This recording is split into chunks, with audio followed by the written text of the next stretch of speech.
जय हिंद साथियों, मैं आदेश आपका राही आदि क्लासेस परिवार में आप सभी का स्वागत करता हूं। तो आज हम सभी पढ़ने वाले हैं अलंकार। अलंकार के 30 क्वेश्चनों का हम सब प्रैक्टिस करेंगे, जो कि जहां भी किसी भी पेपर पूछा जाएगा हर जगह आपके सभी के लिए पर्याप्त होगा। आप सभी इन्हीं उदाहरणों को याद कर लीजिएगा, लिख लीजिएगा, नोट कर लीजिएगा। कहीं ना कहीं आपको यह मिल जाएगा या फिर कुछ अलग से भी पढ़ सकते हैं। उम्मीद है आप सभी साथ देंगे पूर्ण रूप से। क्लास को शुरू से अंत तक देखिएगा। पहले हम थोड़ा सा अलंकार के बारे में जान लेते हैं।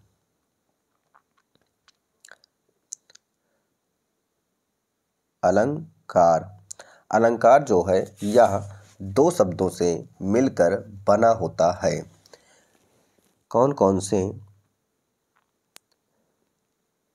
अलम धन कार। क्या? अलम धन कार दो शब्दों से मिलकर बना होता है। जो अलम का अर्थ होता है वह होता है आभूषण। क्या होता है? आभूषण होता है।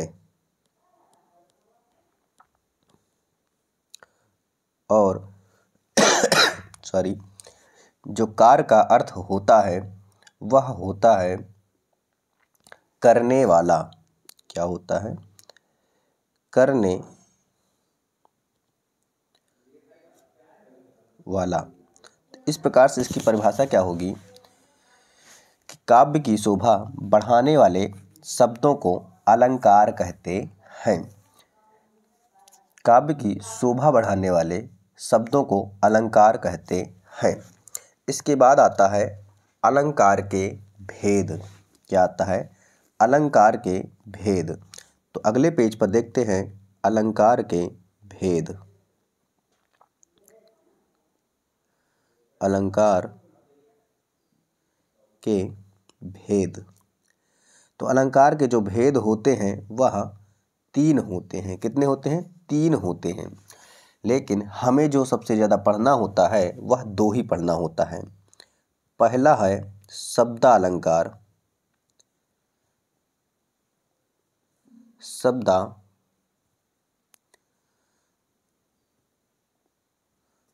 शब्दालंकार।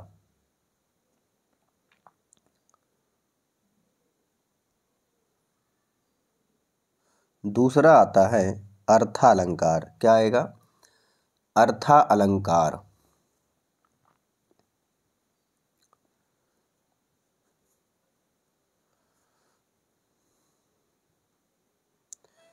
तीसरा होता है उभयालंकार। क्या होता है तीसरा? उभया अलंकार। आप सभी क्लास में बने रहिएगा, पूर्ण रूप से सहयोग कीजिएगा। जो शब्दालंकार होता है वह शब्दालंकार के अंतर्गत भी कई सारे आते हैं। जैसे जो अधिकतर पूछा जाता है तो वह क्या होता है, यह देख लीजिए। यह मान लीजिए शब्दालंकार। शब्दालंकार के अंतर्गत जैसे अनुप्रास हो गया। क्या? अनुप्रास अलंकार हो गया, यमक हो गया, श्लेष हो गया,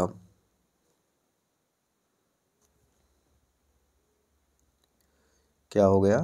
श्लेष अलंकार हो गया, वीप्सा अलंकार हो गया। आप सभी यह ध्यान पूर्वक पढ़िएगा ताकि आगे क्वेश्चन भी मिल सकते हैं।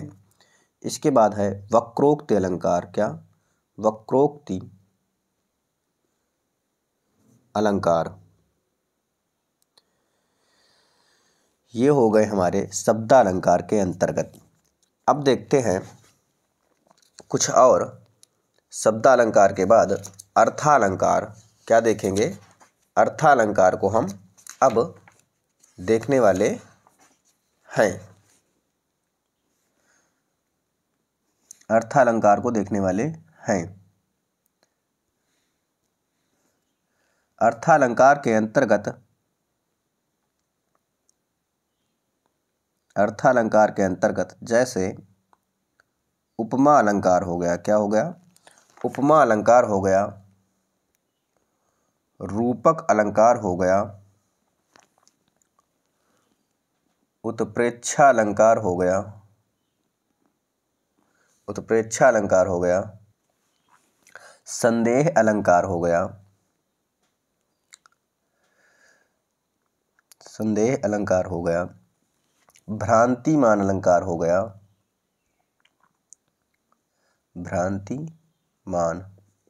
भ्रांतिमान अलंकार हो गया, विरोधाभास अलंकार हो गया,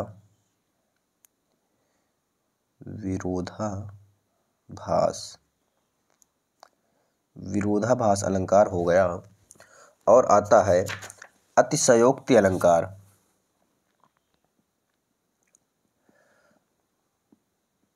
अतिशयोक्ति अलंकार,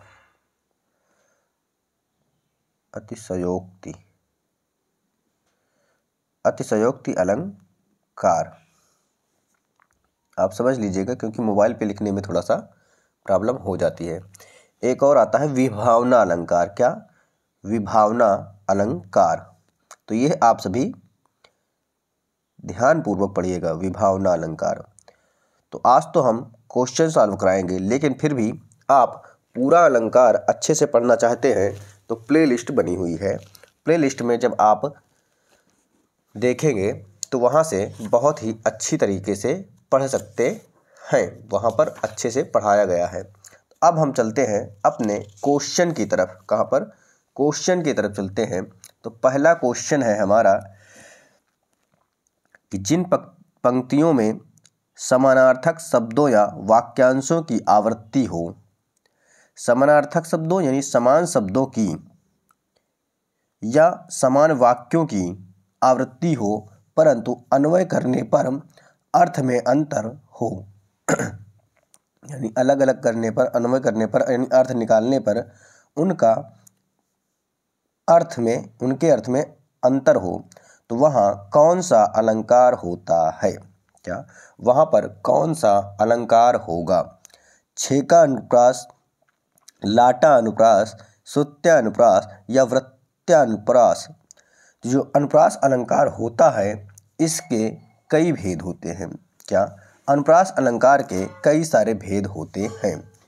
अगर पूछे अनुप्रास अलंकार के कितने भेद होते हैं, तो 5 भेद होते हैं। कितने भेद होते हैं, अनुप्रास अलंकार के 5 भेद होते हैं।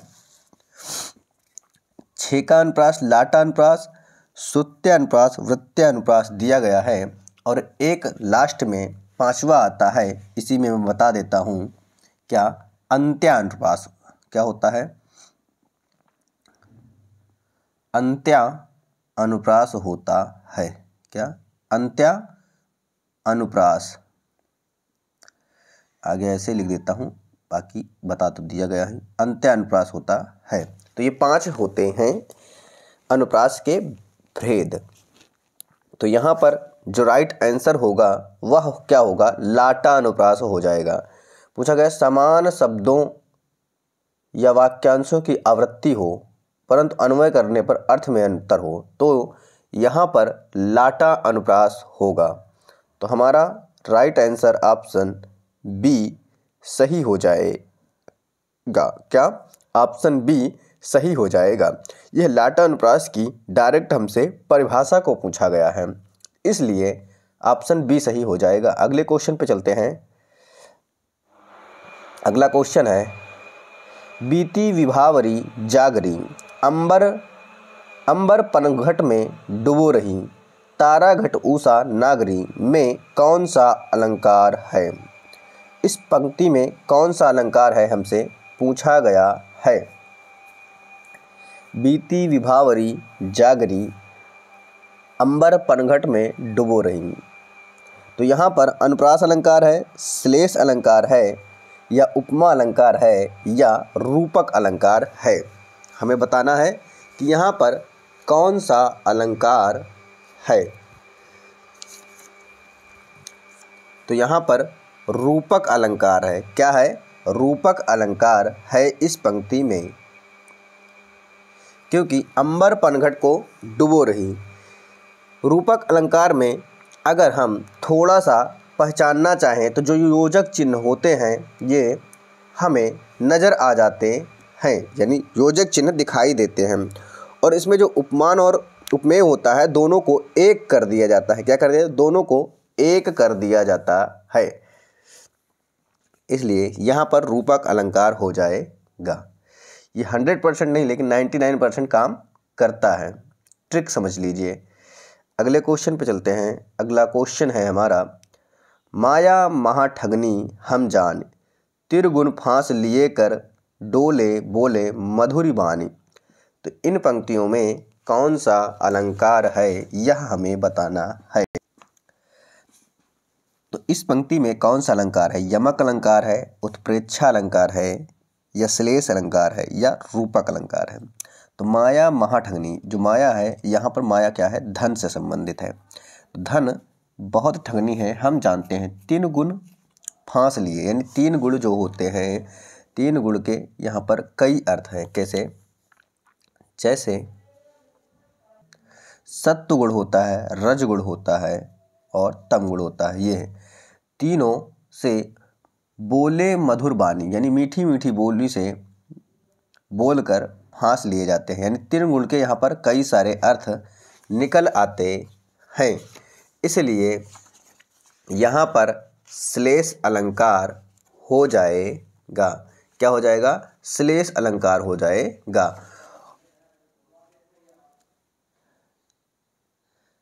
ऑप्शन हमारा सी सही हो जाएगा। अगले क्वेश्चन पे चलते हैं। अगला क्वेश्चन है हमारा,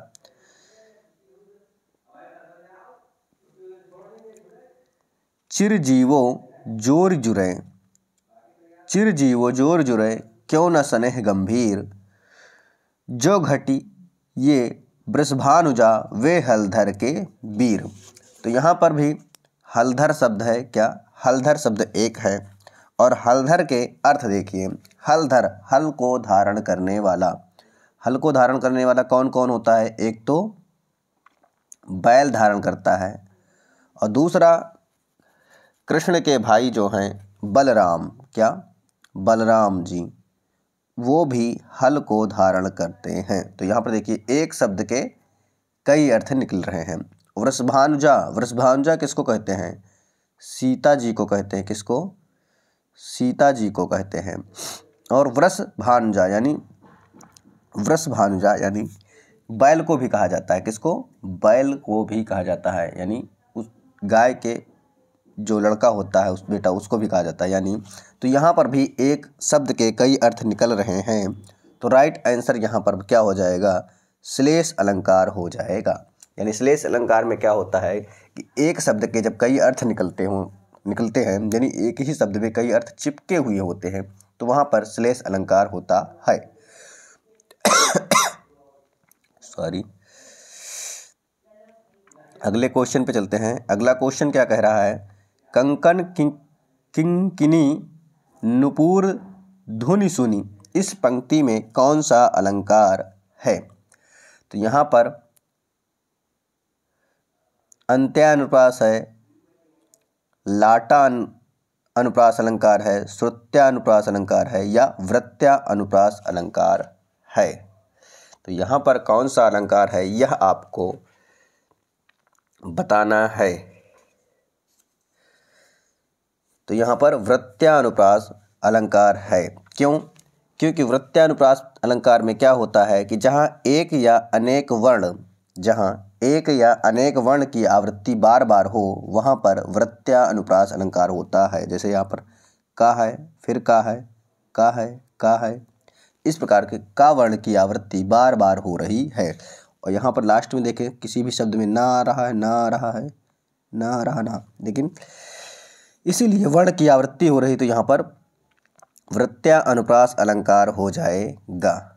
अगले क्वेश्चन पे चलते हैं। अगला क्वेश्चन है हमारा, नहीं पराग नहीं मधुर मधु, नहीं विकास इहि काल, अली कली ही सौ बंध्यो, आगे कौन हवाल।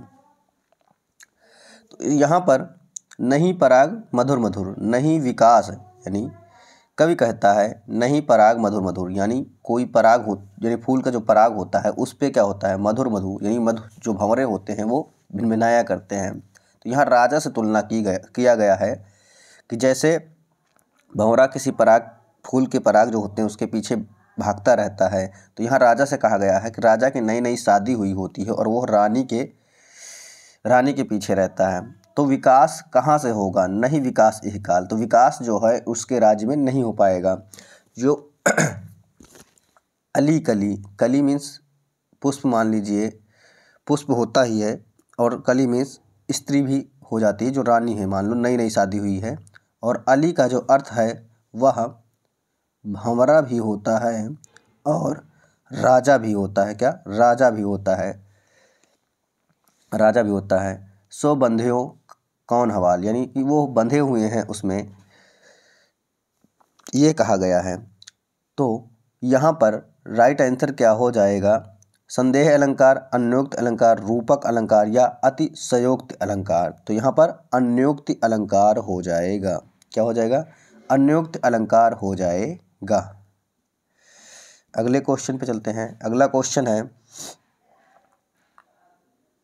अलंकार के संदर्भ में कौन सा कथन गलत है, हमें यह बताना है। उपमा में सादृश्यता की प्रधानता होती है और रूपक में तदार्थ में अभेद्य होता है। रूपक में क्या होता है, अभेद्य होता है, क्योंकि जो उपमेय और उपमान होता है उन दोनों को एक कर दिया जाता है तो अभेद्य हो जाता है। उपमा में सादृश्यता की प्रधानता होती है, यानी वहाँ पे तुलना किया जाता है, इसलिए दोनों के बीच सादृश्यता की प्रधानता हो जाती है। बी ऑप्शन क्या है, रूपक में उपमेय में उपमान का आरोप होता है। हाँ, आरोप होता है, ये सही कह रहे हैं हम। उत्प्रेक्षा में संभावना, ये भी सही है। यमक में केवल शब्दों की आवृत्ति होती है, यमक में शब्दों की आवृत्ति हो, जैसे कनक कनक 2 बार आ जाता है। लाटा में शब्द और अर्थ दोनों की आवृत्ति होती है, ये भी सही है। उपरोक्त में से कोई नहीं। यहाँ पर पूछा था कौन सा गलत है, तो राइट आंसर हमारा ऑप्शन डी हो जाएगा सही, क्योंकि कोई भी गलत नहीं है। अगले क्वेश्चन पे चलते हैं। अगला क्वेश्चन है, थोड़ी सी स्पीड से, क्योंकि नहीं तो बहुत ज़्यादा टाइम हो जाएगा। जिन पंक्तियाँ या जिन पंक्तियों में एक ही शब्द के अनेक अर्थ निकलते हैं वहाँ पर कौन सा अलंकार होता है, यानी कोई पंक्ति हो वहाँ एक शब्द हो उसके अनेक अर्थ निकलें तो वहाँ पर कौन सा अलंकार होगा, वहाँ पर श्लेष अलंकार होता है। कौन सा, श्लेष अलंकार होता है। अगले क्वेश्चन पे चलते हैं। अगला क्वेश्चन है, जिन पंक्ति में एक ही उच्चारण स्थान से उच्चारित होने वाले वर्णों की आवृत्ति हो वह कौन सा अलंकार होता है। यानी जैसे हम कोई शब्द बोलते हैं तो कोई वर्ण होता है, तालु होते हैं, तालु वर्ण होते हैं, कंठ होते हैं, मूर्धा होते हैं, इस प्रकार से। तो वहाँ का उच्चारण जो हो तो अगर कंठ से उच्चारण हो तो कंठ वाले ही वर्ण आ जाएं, तालु से हो तो तालु वाले ही वर्ण आएँ, तो वहाँ पर कौन सा अलंकार होगा, यह हमसे पूछा जा रहा है। लाटा अनुप्रास होगा, श्रुत्या अनुप्रास होगा, छेका होगा, वृत्या होगा। तो क्या हो जाएगा, श्रुत्या अनुप्रास हो जाएगा। अगला क्वेश्चन है, जहां एक शब्द के साथ अर्थ अनेक अर्थ चिपके हों वहां पर कौन सा अलंकार होगा। तो इसके पीछे भी बताया गया था कि जहां एक शब्द हो लेकिन उसके कई सारे अर्थ चिपके हों तो वहां पर श्लेष अलंकार होता है। क्या, श्लेष अलंकार होता है। जहाँ उपमेय में उपमान की संभावना की जाए वहाँ कौन सा अलंकार होगा। जहाँ पर उपमेय और उपमान की संभावना अभी इसके पीछे ही क्वेश्चन आया था, तो वहाँ उत्प्रेक्षा अलंकार होता है। क्या, उत्प्रेक्षा अलंकार हो जाएगा। अगला है, कबीरा सोई पीर है जे जाने पर पीर, जे पर पीर न जानई सो काफिर बेपीर। तो यहाँ पर कौन सा अलंकार हो जाएगा इस पंक्ति में। तो इस पंक्ति में यमक अलंकार हो जाएगा। क्या, यमक अलंकार हो जाएगा। यहाँ पर जो पीर है, पीर शब्द के जो अर्थ होगा, कबीरा सोई पीर है, जे जाने पीर, यानी पीर क्या है, महापुरुष है। एक अर्थ क्या है, एक अर्थ है महापुरुष, वीर का, महापुरुष। और एक है पीड़ा, एक अर्थ है पीड़ा और दूसरा अर्थ है महापुरुष। कबीरा सोई पीर है, यानी कबीर कह रहा है कि जिसके अंदर दर्द होता है, मान लीजिए जिसका कोई दर्द हो तो वह केवल वही महापुरुष जानेगा, और जो पीड़ा है उस पीड़ा वाला व्यक्ति जानेगा, या जो कठिनाई महापुरुष के अंदर है वह कठिनाइयों को केवल उस महापुरुष ही समझेगा। तो इसलिए यहाँ पर राइट आंसर हमारा हो जाएगा यमक अलंकार। क्या हो जाएगा? यमक अलंकार हो जाएगा। अगले क्वेश्चन पे चलते हैं। अगला क्वेश्चन है हमारा,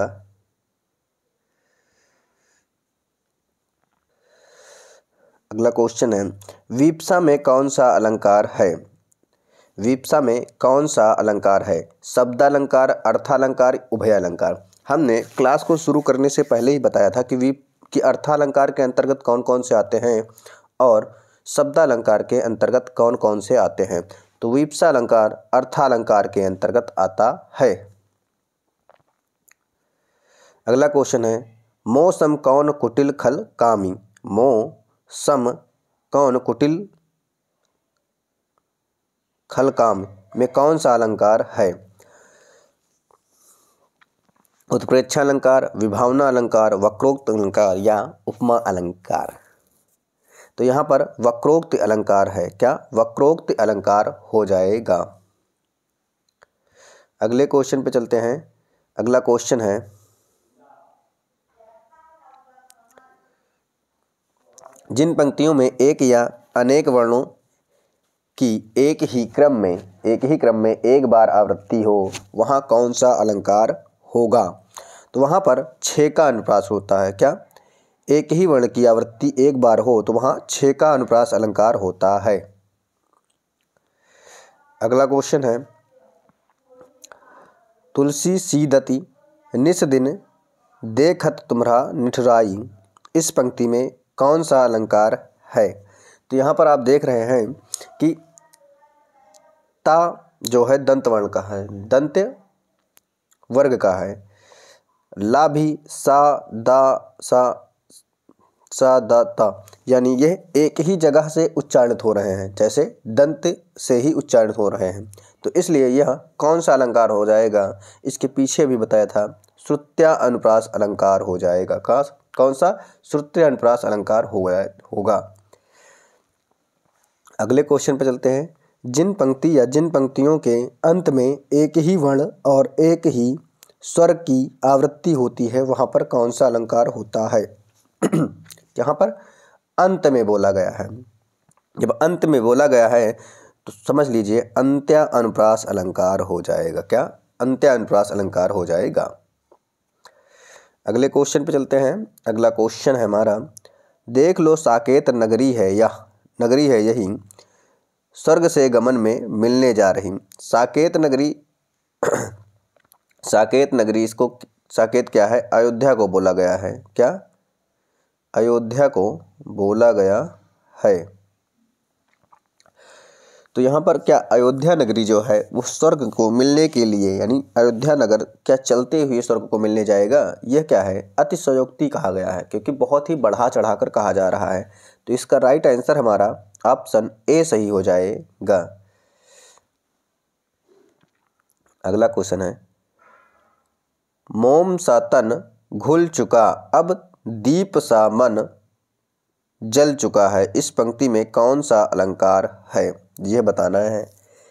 तो यहाँ पर पूर्ण उपमा अलंकार है, रोशन उपमा अलंकार है या लुप्तोपमा है? तो यहाँ पर ऑप्शन ए सही है, पूर्ण उपमा अलंकार है।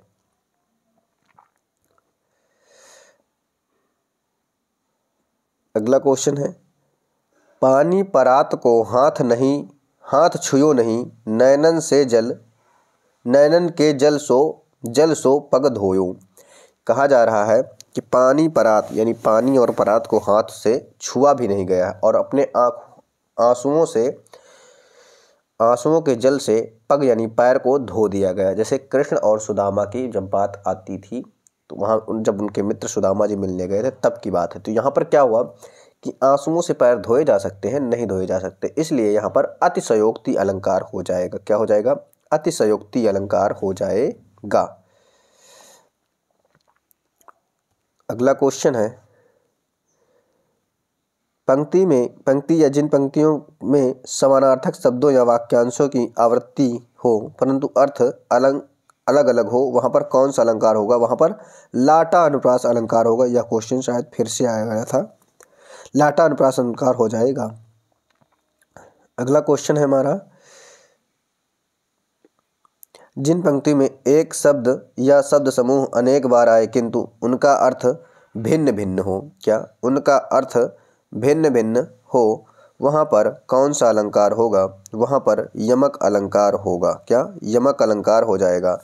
जैसे ये भी क्वेश्चन शायद रिपीटेड है, जहाँ पर शब्द एक बार आए लेकिन उसके समूह में शब्द एक शब्द या समूह शब्द आए, जैसे कनक कनक हुआ था, जैसे 3 बेर खाती है तो 3 बेर, तो वहाँ पर शब्द आएगा। सॉरी, आगे चलते हैं अगले क्वेश्चन पे। अगला क्वेश्चन क्या है? चरण कमल बंदो हरि राई में कौन सा अलंकार है? चरण कमल बंदो हरि राई, तो यहाँ पर चरण और कमल को एक रूप में कर दिया गया है, एक समान कर दिया गया है, यानी अलग अलग नहीं, अभेद्य रहित हो गया है। तो यहाँ पर रूपक अलंकार हो जाएगा। क्या? रूपक अलंकार हो जाएगा। अगर तुलना करता तो क्या होता? चरण के समान, यानी कि जब तुलना कर देता तो वहाँ पर उपमा अलंकार हो जाता। यहाँ पर क्या है कि रूपक अलंकार है। अगला क्वेश्चन क्या है? काव्य की शोभा बढ़ाने वाले धर्मों को अलंकार कहते हैं। इस दृष्टि में प्रयुक्त धर्म शब्द का क्या अर्थ है? धर्म शब्द का मजहब, गुण, सत्कर्म या कर्तव्य। तो यहाँ पर कौन सा गुण है यह बताना है, कौन सा धर्म का अर्थ है वह बताना है। तो क्या हो जाएगा? राइट आंसर हमारा गुण हो जाएगा। अगला क्वेश्चन है, कनक कनक ते 100 गुनी मादकता दिखाए या खाए बौराए जग व पाए बौराए।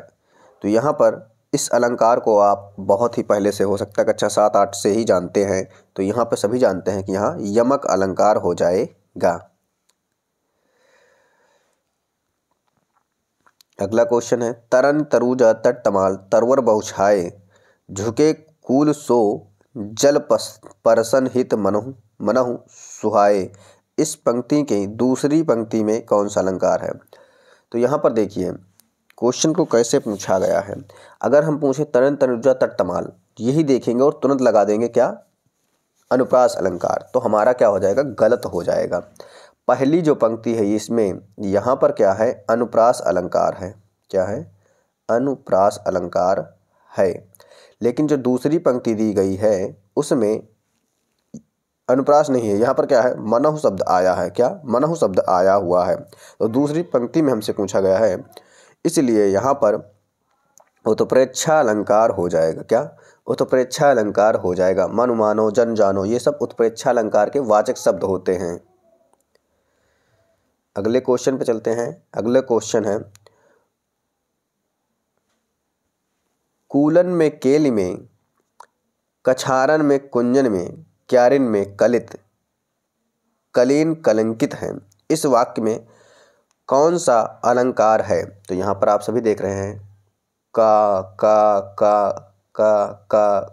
वर्ण की बहुत बार आवृत्ति हो चुकी है। तो यहाँ पर इसलिए अनुप्रास अलंकार हो जाएगा।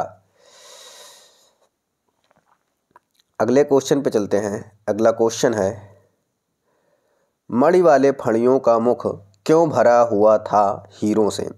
तो यहाँ पर क्या कह रहा है? मणि वाले फणियों यानी सांपों के मुख में हीरो भरे पड़े हैं। क्या? क्यों भरा पड़ा था उनके मुख में हीरो? तो यह क्या है? किसी के मुख में हीरा, कितना सांपों के मुख में कितना हीरा भरा जाएगा? तो यहाँ पर क्या है? अतिशयोक्ति है, बढ़ा चढ़ा के कहा जा रहा है। तो क्या हो जाएगा? अतिशयोक्ति अलंकार हो जाएगा। अगला क्वेश्चन है, माला फेरत जुग गया, गया न मन का फेर, कर का मन का डार दे, मन का फेर। तो यहाँ पर कौन सा अलंकार है हमसे पूछा गया है।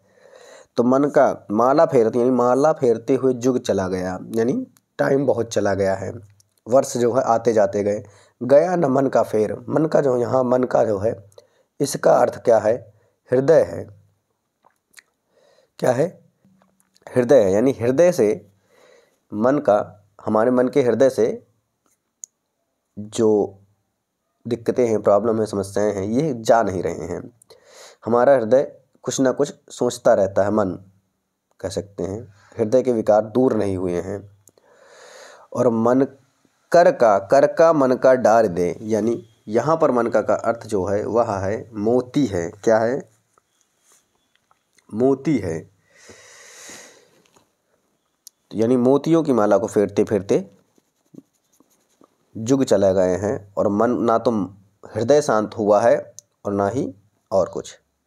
तो राइट आंसर हमारा यहाँ पर क्या हो जाएगा? उपमा अलंकार हो जाएगा। क्या हो जाएगा? उपमा अलंकार हो जाएगा। अब चलते हैं, हमारे लास्ट क्वेश्चन है आज का। उम्मीद है आपको क्लास समझ आई होगी। यहाँ पर क्या है कि इस क्वेश्चन को देखते हैं पहले। 3 बेर खाती थी वह 3 बेर खाती है। यहाँ पर 3 बेर खाती थी वो 3 बेर खाती है। इसमें हमें अलंकार बताना है कि कौन सा अलंकार है। 3 बेर यानी जो सुबह दोपहर शाम होता है, 3 बेर यानी टाइम, वो 3 टाइम खाती थी और 3 बेर खाती है। यानी अब क्या है, वो 3 टाइम खाने वाली स्त्री 3 बेर खाती है। बेर जिससे हम गांव में कह देते हैं बैर, तो बेर खाने वाली, अब 3 टाइम खाने वाली स्त्री अब 3 बेर खा के गुजारा कर रही है। तो यहाँ पर अर्थ जो है बेर के अलग अलग है। एक का अर्थ है समय, एक का अर्थ है बेर ही। तो यहाँ पर यमक अलंकार हो जाएगा। तो उम्मीद है आपको क्लास समझ में आई होगी। आप सभी अधिक से अधिक सहयोग कीजिएगा, क्योंकि यहाँ पर क्या था कि यहाँ पर काव्यांश होता है, यहाँ पर पंक्तियाँ होती हैं, यहाँ पर पंक्तियों को समझना होता है, तो उसके अनुसार हमें आंसर का चयन करना होता है। अगर फिर भी हम नहीं समझ पाते हैं तो ज़्यादा नहीं, अगर 30-30, 40-40 उदाहरणों को हम अच्छे से समझ लें या पढ़ लें तो वहाँ से भी हम आंसर निकाल सकते हैं। तो मैंने पूरी कोशिश की है कि मुझसे जितना अच्छा हो सके वह उतना अच्छा कर सकूं। तो आप सभी से एक ही रिक्वेस्ट है कि क्लास को अधिक से अधिक शेयर कीजिएगा, लाइक भी कीजिएगा, और आपको जो कमेंट हैं वह आप हमें दीजिएगा। जो आपके विचार हों वो कमेंट के माध्यम से दीजिएगा।